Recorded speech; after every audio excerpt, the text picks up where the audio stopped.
Bonsoir et bienvenue à tous. Mardi 12 mai, voici les titres. Le retour à l'école, c'était ce matin avec 20% des élèves seulement et des conditions très particulières dans les établissements. Alors comment se sont passées les retrouvailles entre les plus petits et leurs professeurs? Reportage. Des apéros sur les quais de Seine désormais interdits. Hier soir, certains Parisiens ont fêté leurs retrouvailles en provoquant des attroupements. Les autorités ont dû réagir.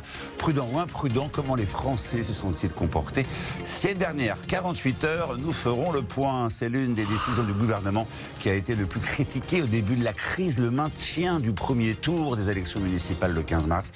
Combien de personnes ont été contaminées durant ce scrutin? Combien sont mortes? Notre enquête dans ce journal qui dit déconfinement, dit possibilité depuis hier de reprendre certains sports en extérieur. Le tennis et le golf par exemple. De quoi ravir les pratiquants qui doivent toutefois respecter de nouvelles règles, parfois déroutantes. Et puis à la fin de ce journal, nous parlerons musique avec des nouvelles de Bilal Hassani. Il vient de sortir Fais le vide, un nouveau single, une chanson dansante et pleine de bonne humeur aussi. Allez, on commence ce journal avec ce moment très attendu par les enfants et leurs parents, le retour à l'école d'1,5 million d'élèves sur un total de 6,7 millions pour répondre aux craintes des enseignants et des familles. Les écoles maternelles et élémentaires sont toutes soumises bien sûr à un strict protocole sanitaire. Alors comment s'est passée cette journée? À quoi ont ressemblé les retrouvailles entre les plus petits et leurs enseignants? Voyons cela avec Gaël Courcel et nos correspondants en région. Numéro 11, donc Mahona, tu vas t'installer juste devant Esma, assez loin, à 1 mètre d'elle. Il est 8h20 ce matin, le début d'une drôle de journée pour ces enfants de CP. Nous allons monter dans l'ordre alphabétique. C'est Romain qui va commencer. Clarisse, la maîtresse, donne les consignes avant d'entrer en classe. Il longe les étagères. Il continue tout au fond de la classe, en s'écartant le plus possible des bureaux. Et puis il tourne à sa place, qui est indiquée. Il y a un sens dans la classe, c'est ça? Voilà, c'est un sens de circulation. Pour respecter les distanciations, tout a été réaménagé. Les enfants ne s'en offusquent pas vraiment. Je suis contente parce que ça fait longtemps que je suis pas venue aller à l'école et ça fait longtemps que j'ai pas vu tous mes copains. Si tous les jours c'était comme ça, ce serait trop bien. Plus d'hésitation dans le Pas-de-Calais. Les maternelles peaufinent leur lavage de mains. Comment on fait pour bien se laver les mains? On fait ça. Avant de pousser la chansonnette. Tranquille, le coronavirus c'est plus petit qu'une puce. Pour cette première journée, pas de grandes leçons, plutôt des révisions. Ça va être beaucoup de répétitions concernant les gestes barrières pour que ce soit bien acquis, que ça devienne un automatisme pour les enfants. À Marseille, l'heure de la récré a sonné. La cour a été séparée en deux. Chaque élève doit rester dans son cerceau. Et à la cantine, service à table obligé. Vous ne touchez pas au plateau, le personnel municipal le débarrassera. Et puis pour l'heure, je vous souhaite un bon appétit. Pour l'instant, seuls 15% des élèves peuvent y déjeuner. On peut monter jusqu'à 45, sans problème. 45. Par contre, après, c'est plus possible parce que le temps de restauration serait beaucoup trop large. 16h20, c'est déjà la fin en Gironde. Les enfants font le bilan. Trop bien. Ça s'est bien passé. Il y a mes copines qui me manquent. On a dû beaucoup se laver les mains. Avant de retrouver leurs parents. J'ai très peur de ce qui peut arriver. J'en saurai mieux et plus ce soir quand elle va me raconter et puis ça me rassurera peut-être plus après. Des élèves qui ne retourneront pas à l'école avant lundi prochain. D'ici là, place à de nouveaux groupes. La rentrée ne fait que commencer. Et comme de nombreux ministres, Jean-Michel Blanquer était sur le terrain ce matin pour accompagner le plan de déconfinement. Le ministre de l'Éducation a dressé un premier bilan plutôt satisfait de la reprise dans les écoles. On écoute Jean-Michel Blanquer. On voit bien ce matin que ceux qui sont là sont vraiment très heureux d'être là. Ils retrouvent leur maîtresse, leurs camarades, le travail qu'ils aiment faire. Souvent, ils ont bien gardé le lien grâce à l'enseignement à distance, mais l'enseignement à distance ne peut pas tout. Et donc là, il y a cette espèce de bonheur de retrouver l'école. Et c'est aussi une façon d'installer dans l'esprit de tous, et notamment des enfants, que l'école, c'est pas secondaire. L'école, c'est fondamental. 14% des écoles n'ont pas encore rouvert à Paris, par exemple. La reprise est prévue jeudi prochain. Eux ont décidé de réagir et de protester contre le choix du maire de ne pas rouvrir l'école avant le 2 juin. Un collectif de parents d'élèves de Montméran, dans la Drôme, a installé une classe en pleine forêt. Ils jugent la décision du maire unilatérale et incompréhensible. Elle les empêche aussi de retourner travailler. Reportage Caroline de Juglar, Jérôme Marillet et Éric Hervé. Dans la forêt du Py, chaque parent est venu avec au moins une table et une chaise. Pour que les enfants puissent, entre guillemets, se sentir comme à l'école. Ce matin, malgré le froid, ils sont 9 enfants de la maternelle au CE1 à participer à cette drôle de classe ouverte au fond des bois. Juliette, Ambre, Alix, Leslie, allez, les 3 petits cochons. Et c'est Nelly, maman d'une fillette de 7 ans qui fait l'institutrice. Avec d'autres parents, ils ont décidé d'organiser une école buissonnière pour protester contre la non-réouverture de l'école du village. Quand on discute entre nous, on rencontre les mêmes problématiques. C'est comment on va faire pour reprendre le travail. Les parents ont donc opté pour une école alternative. Ils envisagent de faire classe à tour de rôle. C'est un grand message de dire, ok, est-ce qu'on est obligé de la faire dans les bois toute l'année ou on peut trouver des solutions ensemble ? Ensemble, sous-entendu avec la mairie. Dans cette commune de 3000 habitants, la moitié des familles souhaitaient envoyer leurs enfants à l'école élémentaire. Les enseignants étaient partants, mais le maire a refusé la réouverture. On a une école assez ancienne où on n'a aucune sortie extérieure. Donc il faut tout passer par les couloirs. Et en termes de personnel, on n'avait pas la possibilité de mettre le protocole en place. Le maire, surpris par la démarche des parents, espère trouver une solution d'ici au 2 juin. En attendant, les enfants profitent du plaisir de se retrouver enfin. Je voulais bien revoir un peu mes copines et du coup j'étais contente et je me suis bien amusée. Mais surtout, ce qu'ils veulent, c'est revoir au plus vite leur maîtresse. Les images ont beaucoup circulé avec la fin du confinement. Des Parisiens se sont retrouvés en nombre par endroits pour fêter cette soi-disant libération, au point que les autorités ont dû réagir et interdire la consommation d'alcool sur les quais de Seine et le long du canal Saint-Martin. La maire de Paris, elle, réclame de son côté l'ouverture des parcs et jardins. Mais depuis 2 jours dans tout ça, avons-nous été raisonnables ou encore trop imprudents ? Y a-t-il eu un relâchement généralisé ? Élément de réponse avec Joanne Méréo, Emmanuel Michel et Hélène Camille. Sur les bords du canal Saint-Martin, le rendez-vous festif n'aura ce soir pas lieu. Entre une météo moins clémente et une présence policière appuyée, les Parisiens sont moins nombreux à profiter de leur liberté retrouvée. Je ne suis pas sûre que c'est très efficace parce que les gens, s'ils veulent se rejoindre et s'ils veulent boire de l'alcool, ils trouveront bien un moyen de le faire. Des Parisiens sous surveillance après avoir fêté hier le déconfinement avec un peu trop de relâchement et de proximité. Pour éviter que la Seine se répète, la consommation d'alcool a été interdite ici comme sur les berges de la Seine.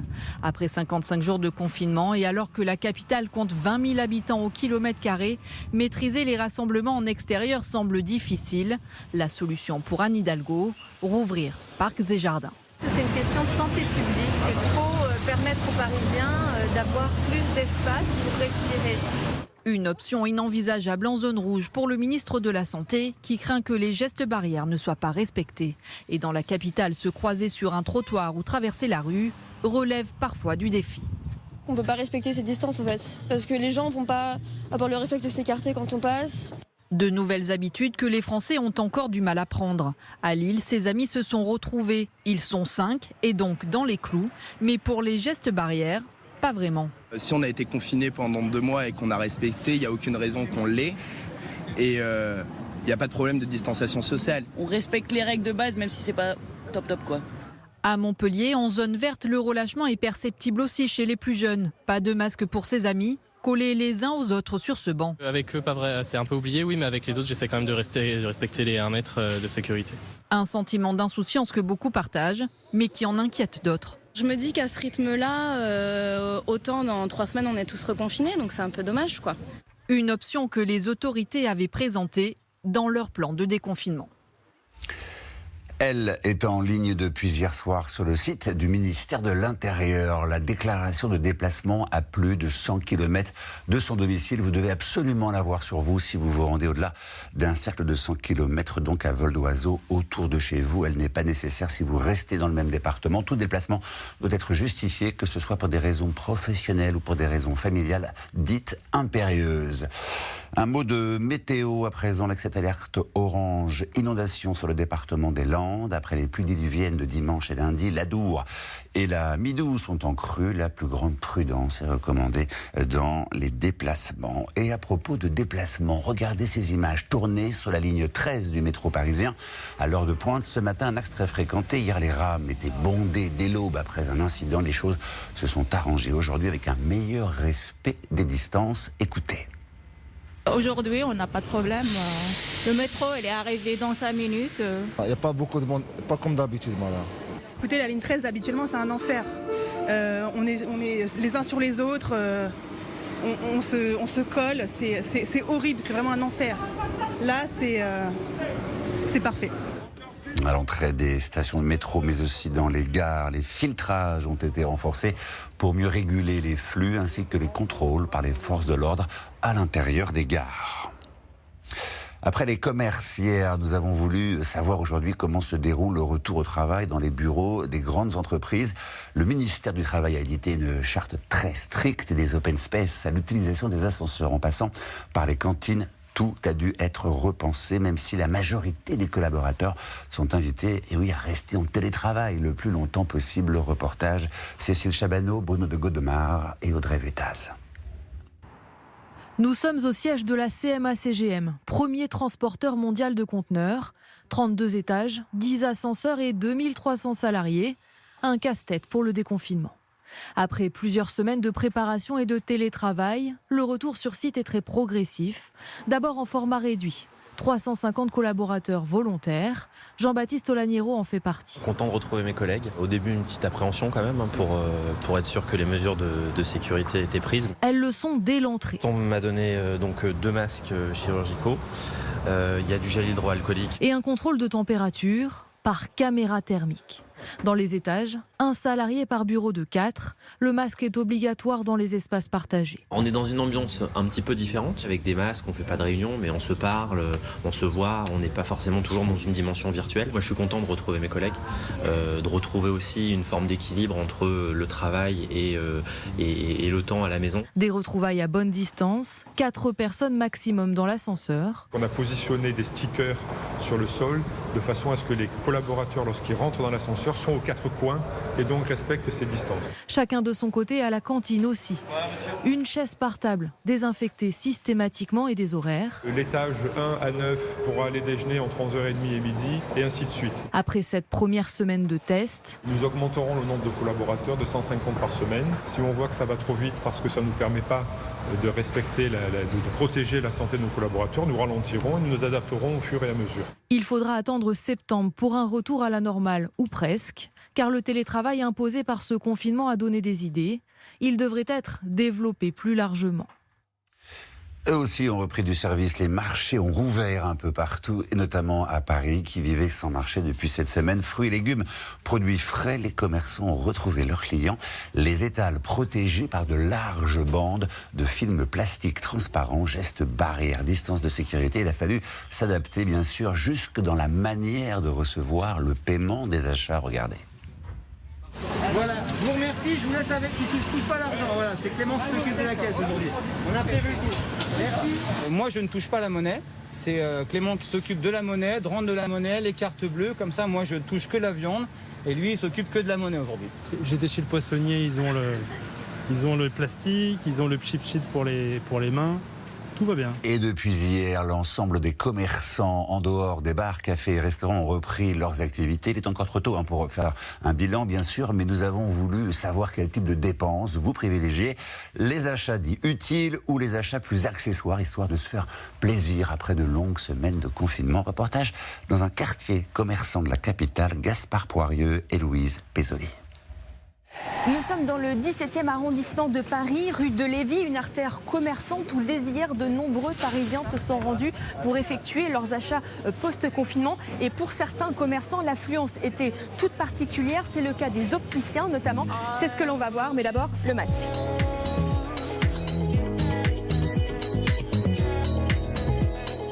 Alors dites-moi, comment s'est passée la reprise hier ?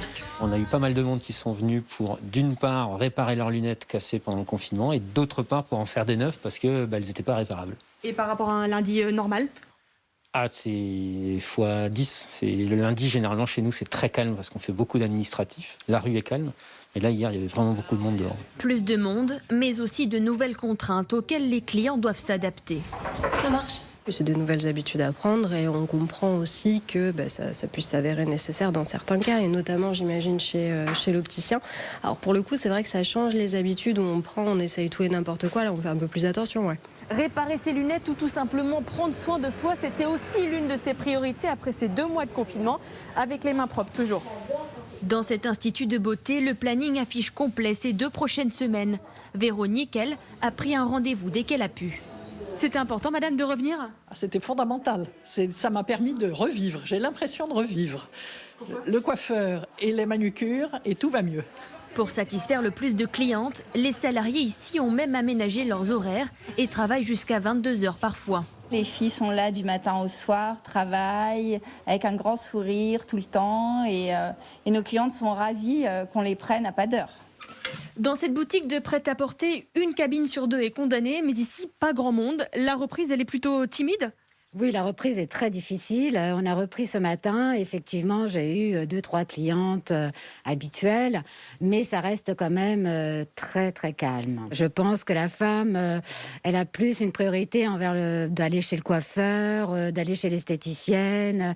Et je pense que les vêtements, ça peut attendre un peu. Si la reprise de l'activité est inégale selon les secteurs, les commerçants se l'accordent. Il faudra attendre la fin de la semaine pour tirer un premier bilan de la fréquentation. Le ministère de la Santé vient de publier son dernier bilan de l'épidémie. 57 785 personnes sont sorties guéries de l'hôpital depuis le 1er mars. Le nombre de patients en réanimation continue de baisser, même s'ils sont toujours 2542 dans ces services. Quant au décès, il y en a eu 348 de plus en 24 heures, ce qui porte le total à 26 991 depuis le début de la pandémie. Mais combien sont dus à cette décision du gouvernement très critiquée à l'époque ? Je veux parler du maintien du premier tour des élections municipales le 15 mars, alors qu'il était recommandé de limiter les déplacements. Aujourd'hui, sur tout le territoire, des voix s'élèvent pour dénoncer l'irresponsabilité de l'exécutif. Enquête, elle est signée François Vignol, Karim Chenini et Martin Gabriels. À 76 ans, Alain Lalouette est maire de Saint-Brice-Courcelles, une petite commune près de Reims. Depuis la fin mars, il a pris la tête de la mairie, un poste qu'il n'a pourtant jamais brigué. C'est sûr que je ne m'attendais pas du tout à devenir maire de la commune, ça c'est sûr. Jusque-là, il était premier adjoint du maire sortant.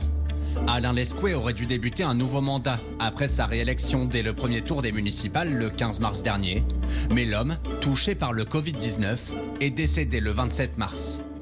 C'est une personne qui était reconnue sur toute la place de Reims et du département, puisqu'il était vice-président du Grand Reims. Je pense que c'est une très grosse perte. Très, très grosse perte. Depuis, les drapeaux de l'hôtel de ville sont en berne. Pour le maire par intérim, c'est une évidence. Alain Lescoué a été contaminé le jour du premier tour.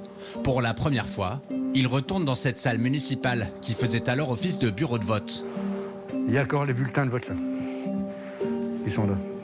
800 personnes sont venues voter ici. La décision du maintien de l'élection a eu selon lui des conséquences dramatiques. Globalement, on a eu 10 personnes qui ont été contaminées. Alors ceux qui ont tenu les bureaux, ceux qui ont participé au dépouillement. Et là, je pense qu'il y a eu de la casse aussi. Ça me met en colère parce qu'on a envoyé les gens au front. On n'aurait jamais dû faire ces élections. On aurait dû les reporter, point barre, c'est tout. Alors le premier tour des élections municipales a-t-il mis élus et électeurs en danger ? Un peu partout en France, des maires, des adjoints au maire, des assesseurs, des personnalités politiques comme Patrick Devedjian sont décédés peu après le 15 mars. Combien sont-ils à avoir été touchés par le coronavirus ce jour-là ? Nous nous sommes renseignés auprès du ministère de l'Intérieur ou encore de l'Association des maires de France, mais ce chiffre reste un mystère. Franchement, c'est impossible de savoir. Il n'y a aucune catégorie de la population sur laquelle on a des chiffres. Comment en est-on arrivé à cette situation? Pourquoi le scrutin a-t-il été maintenu? Cette décision de faire venir les Français dans les bureaux de vote a forcément été un combustible pour le virus. Retour sur ce 15 mars et un premier tour qui fait encore polémique. Nous sommes à Compiègne, dans l'Oise, l'un des premiers foyers de l'épidémie de coronavirus en France. Éric de Valroger y est adjoint au maire. Le 21 mars dernier, 6 jours seulement après les élections municipales, il ressent des symptômes du Covid-19. Maux de tête, température élevée, des courbatures. J'ai tout de suite compris de quoi il s'agissait et ça a été confirmé par le test qui a été pratiqué. Les élections, lui les a vécues ici. C'est dans ce gymnase qu'il y avait un bureau de vote que je présidais. Dans ce bureau, des mesures de distanciation avaient été prises. Là-bas, vous aviez l'entrée qui était distincte de la sortie qui se trouvait dans votre dos. Vous aviez bien sûr un barriérage tout le long de la partie bleutée. La municipalité a tout mis en place pour assurer la sécurité des électeurs. Pourtant, rien que dans l'équipe municipale, au minimum 6 personnes ont été touchées par le coronavirus, juste après le premier tour. Ont-elles été contaminées ce jour-là? C'est impossible de le savoir avec précision, enfin d'être sûr et certain que j'ai contracté le virus ici, c'est pas du tout impensable. Éric de Valroger est pourtant formel, il fallait maintenir le processus de vote. Je ne le regrette pas. Une campagne électorale, c'est extrêmement fatigant et ça demande beaucoup d'énergie, beaucoup d'investissement et voilà, toutes les équipes étaient contentes d'en avoir terminé ce jour-là. À tel point qu'elles en ont peut-être oublié certaines consignes. Sur cette vidéo tournée le soir même par les équipes de Philippe Marigny, le maire de Compiègne, tout juste réélu, on distingue un certain laisser-aller. Des personnes très proches les unes des autres, qui se congratulent ou se parlent à l'oreille. Ce rassemblement aurait-il favorisé la propagation du virus? Éric de Valroger s'en défend. Des précautions étaient prises et contrairement aux autres événements de même type, ça a duré très peu de temps. Contacté, le maire de Compiègne n'a pas souhaité faire de commentaires. Ce soir-là, cette journaliste pour un hebdomadaire local est présente lors de l'annonce des résultats. Elle tourne ces images où l'on aperçoit une foule compacte. Tout le monde s'est réuni pour écouter le discours de Philippe Marigny. Donc plus personne ne pense bien entendu au coronavirus, tout le monde est dans la liesse, comme on le voit, tout le monde applaudit, il n'y a aucune distance, les gens s'agglutinent. Ce sont les prémices d'une grande soirée d'insouciance. Combien de mairies, combien de bureaux de vote ont-ils été le théâtre de telles scènes le soir du 15 mars? Un scénario que redoutait déjà le gouvernement 3 jours auparavant. Le 12 mars au matin, Édouard Philippe convoque les chefs de file de tous les partis politiques pour évoquer la situation du pays face au Covid-19. Ils sont une quarantaine autour de la table, parmi eux le député France Insoumise Adrien Quatennens.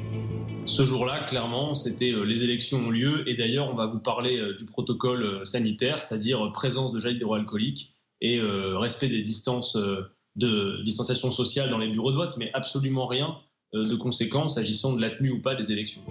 Des propos que confirme Marine Le Pen.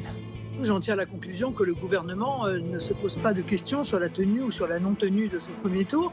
Aucune force politique ne soumet alors l'idée d'un report. C'est pas un parti d'opposition au pouvoir qui décide de la date des élections. C'est la loi.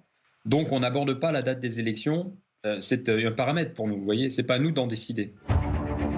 À l'Élysée, Emmanuel Macron consulte le conseil scientifique qui se prononce en faveur de la tenue des élections, mais le président continue d'hésiter. Emmanuel Macron a compris que s'il voulait annuler les élections, il fallait qu'il obtienne, lui, directement, l'approbation des principaux chefs de parti. Il téléphone alors au président du Sénat, le républicain Gérard Larcher. Et Gérard Larcher demande au président, mais monsieur le président, qu'est-ce qui a changé depuis ce matin ? Est-ce que les choses ont changé? Et là, Emmanuel Macron lui dit non, rien n'a changé. Gérard Larcher se serait alors opposé au report des élections. Il n'a pas répondu à nos sollicitations. Le soir du 12 mars, Emmanuel Macron prononce un discours où il annonce sa décision. j'ai interrogé les scientifiques sur nos élections municipales, dont le premier tour se tiendra dans quelques jours. Ils considèrent que rien ne s'oppose à ce que les Français, même les plus vulnérables, se rendent aux urnes. L'exécutif ne peut plus faire marche arrière. Le premier tour aura donc bien lieu. À quel prix pour la santé des Français ? La question pourrait bien se poser à nouveau dans l'année. 2700 recours ont été formulés pour annuler le premier tour des élections municipales. Et à propos des municipales, le gouvernement donne son feu vert à partir de lundi prochain à l'installation des conseils municipaux élus. Au premier tour, le 15 mars, 30 000 communes sont concernées.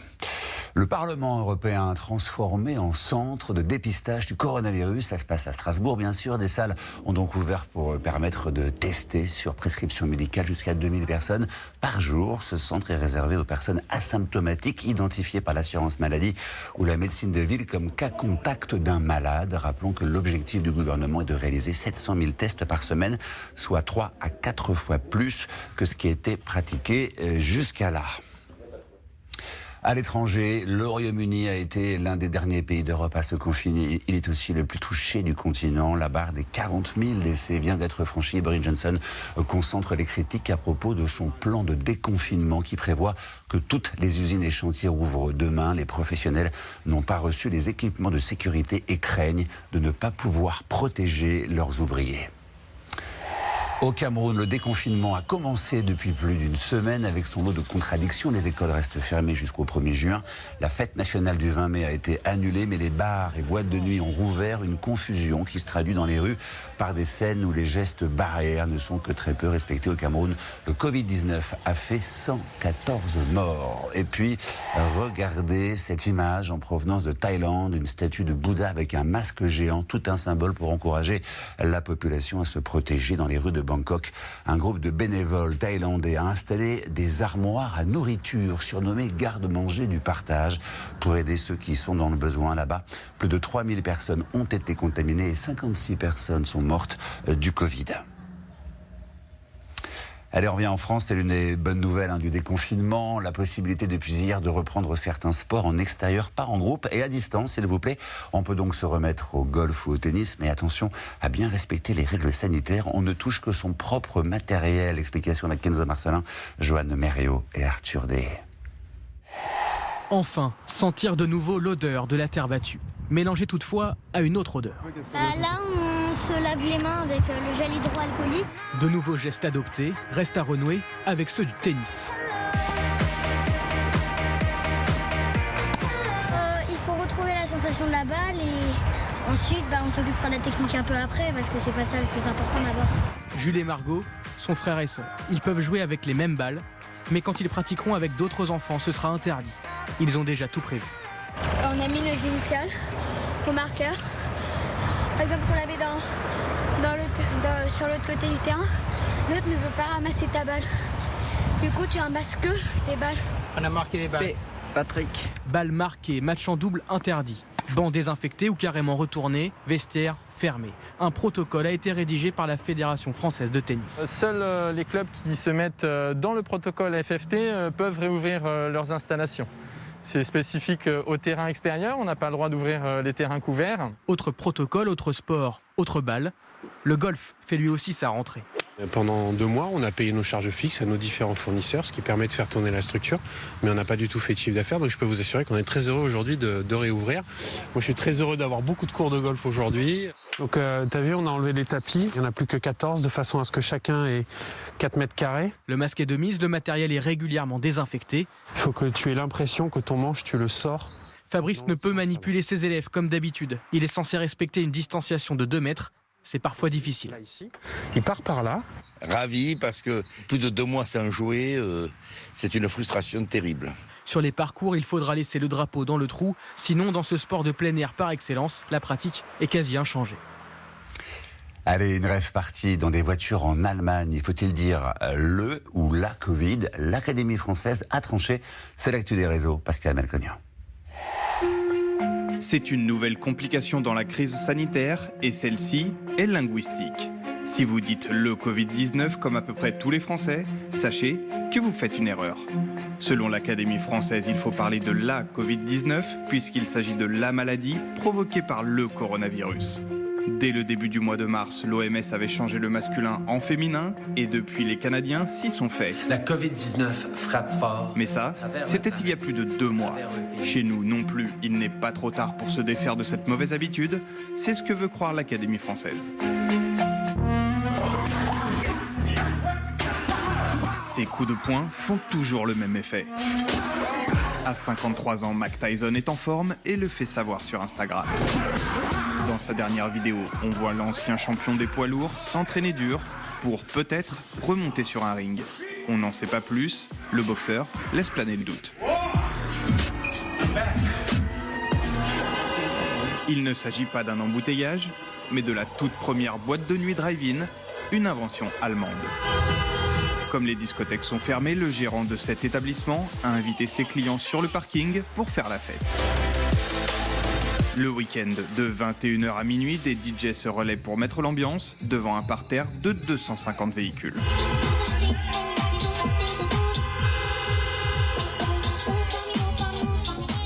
Ben là, voilà la solution de la musique avec la sortie de Fais le vide, le nouveau single de Bilal Hassani, une chanson dansante et pleine de bonne humeur.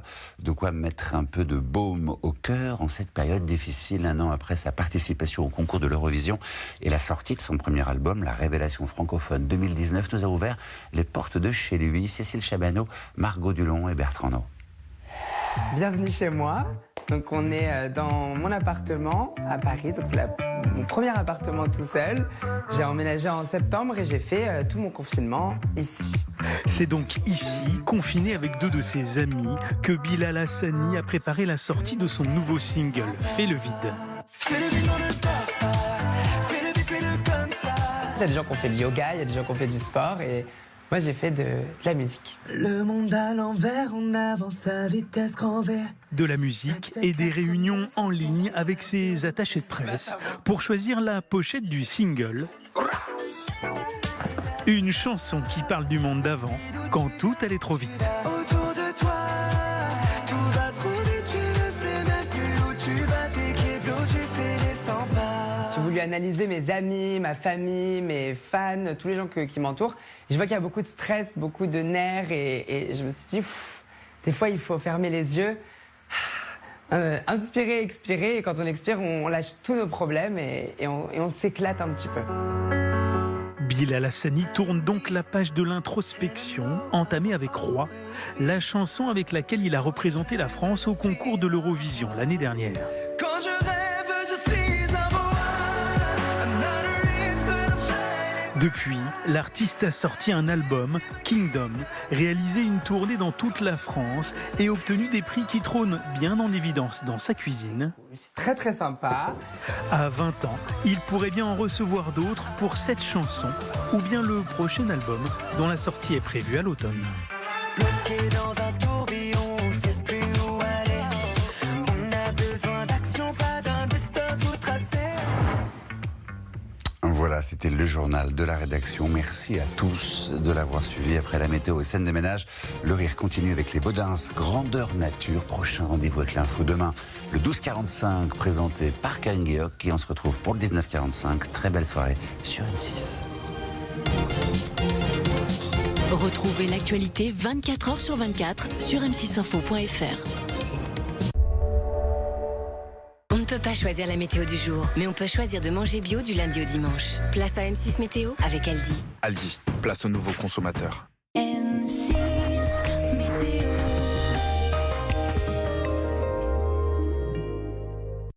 Bonsoir à tous. Le département des Landes reste en vigilance orange pour crues sur l'Adour et la Midouze à cause des perturbations. Et une perturbation remontant d'Espagne s'amalgame avec celle de la veille. Toutefois, les températures matinales remontent un peu. Il fera 6 degrés entre Rennes, Orléans et Reims. On relève 8 en Alsace, 12 à Bordeaux, 18 degrés à Marseille et 22 pour Ajaccio. Alors demain matin, nous verrons les 2 perturbations entre l'Alsace, l'île de Noirmoutier, le golfe du Lion et les Alpes de Haute-Provence.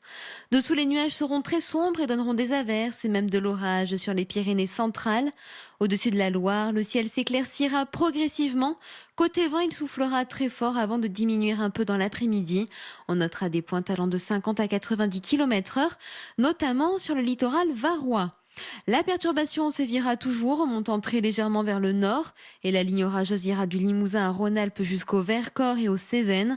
Là encore, il n'y aura que les régions du nord et la Corse qui échapperont aux averses. Pour les températures, il fera 10 degrés à Mulhouse, 12 à Abbeville, 13 degrés à Clermont-Ferrand, 20 à Toulouse et 22 degrés en Corse ainsi qu'à Marseille. Et puis les conditions resteront instables sur le sud du territoire pour les 3 prochains jours. Nuages et averses vous accompagneront avec même de l'orage jeudi sur le nord de PACA et les Pyrénées, mais pour eux jusqu'à vendredi. À l'avant, le soleil brillera généreusement de l'Aquitaine à l'Alsace jusqu'à samedi, où enfin le vent s'essoufflera. Et puis les orages s'inviteront à nouveau sur le sud-est et la Corse entre dimanche et mardi. Pour autant, les conditions seront franchement ensoleillées et agréables pour tout le monde, même si quelques averses seront visibles sur le Massif central et les Pyrénées. Quant aux températures, elles poursuivent leur petite hausse. Et malgré cette promesse de beau temps, on n'oublie pas de respecter les distances de sécurité et d'appliquer les gestes barrières. Ce soir, ne manquez pas les Baudins, grandeur nature à 21h. J'ai été très heureuse de partager ces 2 mois avec vous. Demain, vous serez en compagnie de Kelly Morales. Quant à moi, je vous retrouve fin mai. Très belle soirée à tous.